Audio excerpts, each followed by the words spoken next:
Hello दोस्तों, शादियों का मौसम आ गया है। हमारे घर में बहुत सारे कार्ड्स पड़े हुए हैं। इधर शादी में जाना है, उधर शादी में जाना है, आज इसके यहाँ शादी है, आज हम शाम को ये ड्रेस पहनेंगे, आज मम्मा ये चाहिए वो चाहिए, मतलब पूरा बवंडर मचा हुआ है। लेकिन शादी में क्या करना है और क्या नहीं करना है, क्या चीज़ें ऐसी हैं जो ज़रूरी हैं, क्या चीज़ें ऐसी हैं जो ज़रूरी नहीं हैं। तो शादियों के खर्चे बहुत होते हैं। जिसके घर में शादी है उसकी तो बैंड बज जाती है। जब शादी हो रही होती है तब हम खर्चों के बारे में नहीं सोचते हैं, लेकिन जब हम देखते हैं कि हाँ हमने कहाँ कहाँ कितना पैसा खर्च किया, तब हम सोचते कि हमने इतना पैसा खर्च कर दिया, ये तो शादी बहुत महंगी हो गई। तो आज का वीडियो उन्हीं लोगों के लिए है जो शादी में बिना सोचे समझे पैसा खर्च करते हैं। नमस्कार दोस्तों, मेरा नाम शिखा है और आप देख रहे हैं शिखा टिप्स एंड व्लॉग्स चैनल। शादी एक ऐसा बंधन है जिसमें लड़का और लड़की के साथ साथ दो परिवार भी जुड़ते हैं। इन दोनों परिवारों में शादियों की इस तरह खुशी होती है कि कोई भी खर्चा करने के पहले वो नहीं सोचते। और देखा जाए तो लड़की वालों का ज़्यादा ही खर्चा हो जाता है। लड़के वालों का भी आजकल बहुत खर्चा हो रहा है। आप ये नहीं कह सकते कि लड़के वाले कम खर्च करते हैं, वो भी बहुत खर्च करते हैं।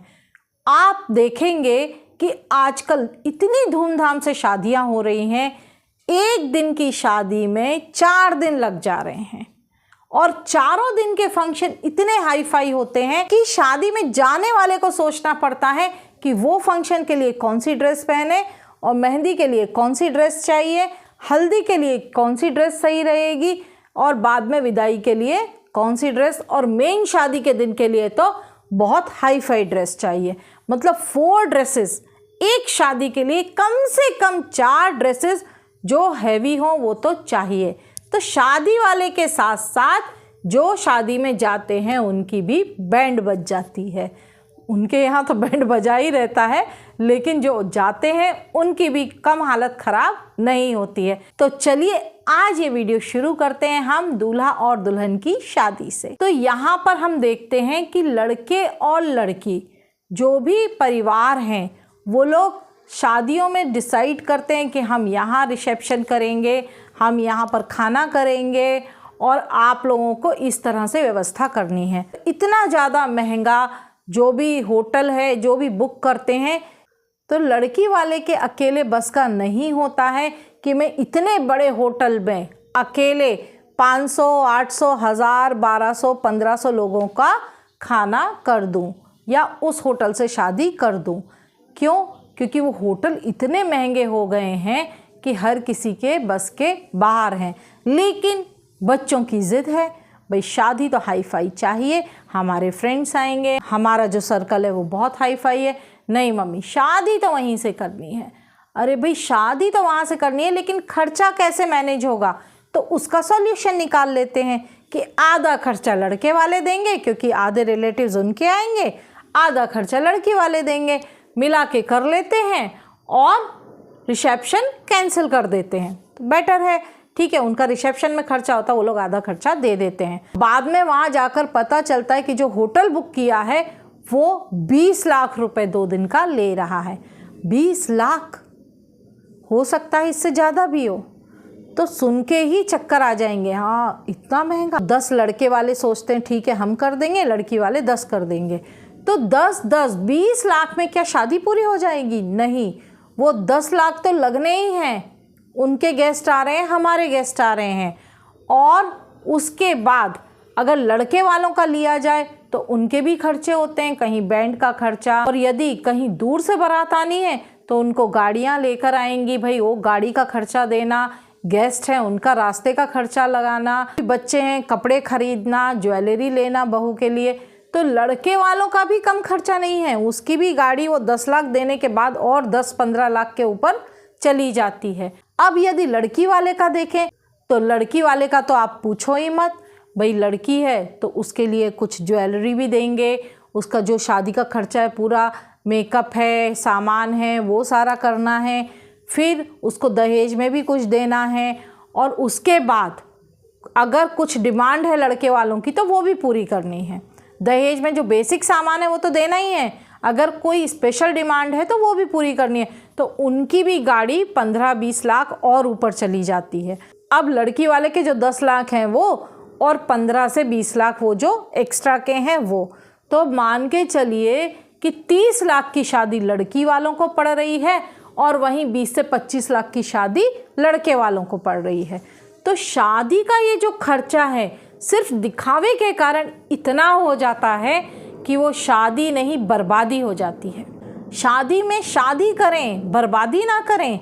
अरे क्या ज़रूरत है इतना ज़्यादा खर्चा करने की। आप जानते हैं कि ये जो बारात में लोग आते हैं 1000-1000, 1200-1200 लोग, और जो लड़की वाले जिनको जानते नहीं उनको भी बुला लेते हैं।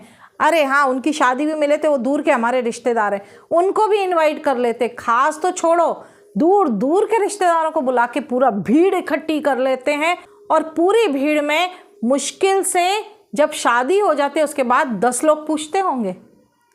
कोई किसी को नहीं पूछता, बस आदमी खाने आता है। खाने क्या आता है, वो सिर्फ फॉर्मेलिटी करने आता है। वो आएगा, खाएगा, आपका लिफाफा देगा, चला जाएगा। लेकिन इस स्थिति के कारण लड़के वाले भी कंगाल हो रहे हैं, लड़की वाले भी कंगाल हो रहे हैं। भाई पहले ज़माने में लड़कियों को पढ़ाते नहीं थे, लड़कों की पढ़ाई में तो खर्चा होता ही है, लड़के पढ़ाई करते हैं उसमें तो खर्चा है ही। लेकिन आज के ज़माने में ये 21वीं सदी है, इसमें लड़कियों की पढ़ाई भी बराबर की हो गई है। लड़कियों पर तो और भी ज़्यादा खर्चा हो रहा है। सरकार कितनी भी सुविधा दे, लड़कियां ज़्यादा इंटेलिजेंट हो गई हैं, वो ज़्यादा पढ़ती हैं, एक से एक जॉब मिल रही है लड़कियों को। लेकिन सब कुछ करने के बाद, लड़कियों पे खर्चा करने के बाद भी लड़की के पिता का भी उतना खर्चा हो जाता है और लड़के के पिता का भी। तो लड़के वाले बोल नहीं सकते कि हमने पढ़ाई में बच्चे के खर्चा किया, लड़की का पिता भी उतना खर्च कर रहा है।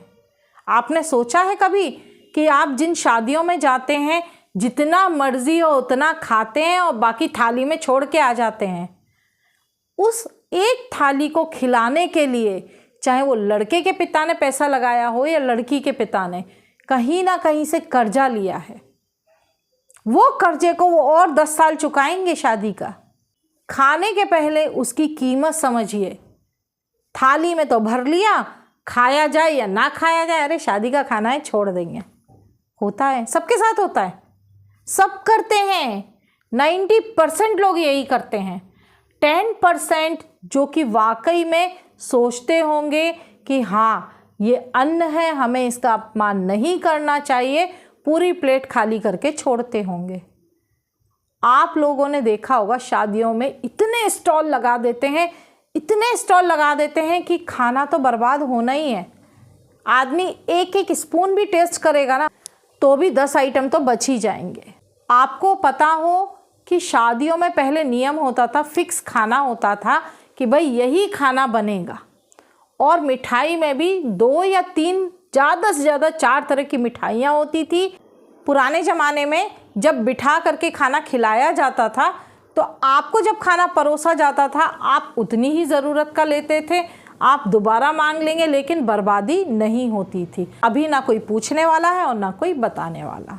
तो शादियों में भी मेरा कहना है, अगर आपको खाने का मेन्यू डिसाइड करना है तो लड़के वाले और लड़की वालों को मिलकर बैठना चाहिए, और उसके बाद फिक्स सामान, फिक्स आइटम जो कि वाकई में ज़रूरी है, आलतू फालतू नहीं, फिक्स आइटम रखना चाहिए जिससे आदमी खुशी से पेट भर के खा के जाए, बर्बादी ना करे। स्टॉल कम रहेंगे, सामान कम रहेगा तो वो उतना ही खाएगा और आराम से खुश होकर के खाएगा कि मैंने सारे आइटम टेस्ट कर लिए। ज़्यादा अनाप शनाप होने से 20 तरह की रखो मिठाइयाँ, आप 30 तरह की रखो, 50 तरह की रखो, पेट में जितनी जगह है आदमी खाएगा तो उतना ही। तो शादियों में जो लोग इस तरह से खाना रखते हैं वो सब बर्बाद ज़्यादा करते हैं और यूज़ उसका कम होता है। अन्न की बर्बादी होने से अच्छा है खाने के मेन्यू को लिमिट में रखें जिससे वो खाना यूज़ हो, वेस्ट ना हो। आपने देखा होगा कि लड़की का पिता दहेज में पूरा घर का सामान देता है, कैश देता है, सब कुछ देता है। अब लड़के वालों को समझना है कि उनको क्या इस सामान की ज़रूरत है। सोचना है कि हाँ, हमारे घर में यदि फ्रिज है तो हम क्यों फ्रिज लें, अरे नहीं नया ले लेते, चाहे घर में जगह नहीं हो। अरे आप सोचिए वो पिता कैसे खरीद रहा है सामान। आपको चाहिए आप बेटी के नाम पर जितना भी सामान का पैसा है अकाउंट में जमा कर दीजिए। जितना सामान का अमाउंट है उतने की आप बेटी के नाम पर एफडी कर दीजिए, जिससे वो सेव हो जाएगा पैसा, उसको इंटरेस्ट आएगा, उसको कुछ एक जमा पूंजी ऐसी इकट्ठी हो जाएगी। घर में डबल तिबल सामान करने का कोई मीनिंग नहीं है, वो सिर्फ वेस्ट होगा वहाँ जाके। इतना महंगा महंगा सामान आता है।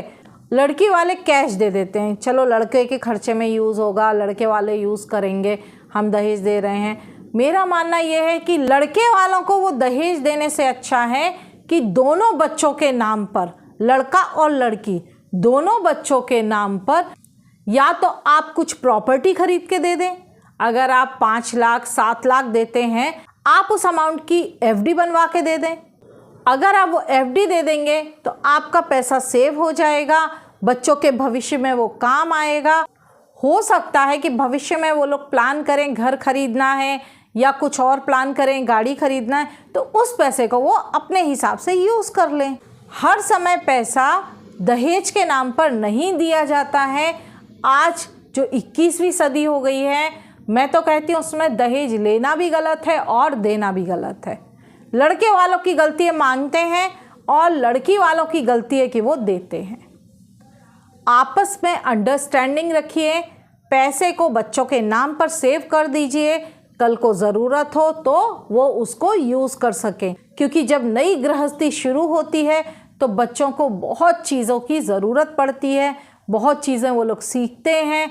उस समय इमरजेंसी में कोई साथ नहीं देता है और जो पैसा बेटी के पिता ने दिया होता है वो भी पूरा खर्च हो जाता है, क्योंकि वो तो शादी में ही खर्च हो गया, अभी कुछ भी नहीं है।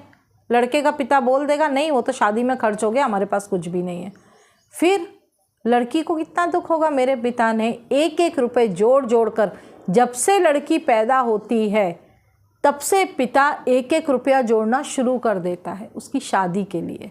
वो अपने खर्चों को कम कर देगा, वो खुद गरीबी में जी लेगा, लेकिन लड़की के दहेज में पैसे में कमी नहीं करेगा, क्योंकि उसे लड़का अच्छा चाहिए, उसे अपनी बेटी को खुश देखना है।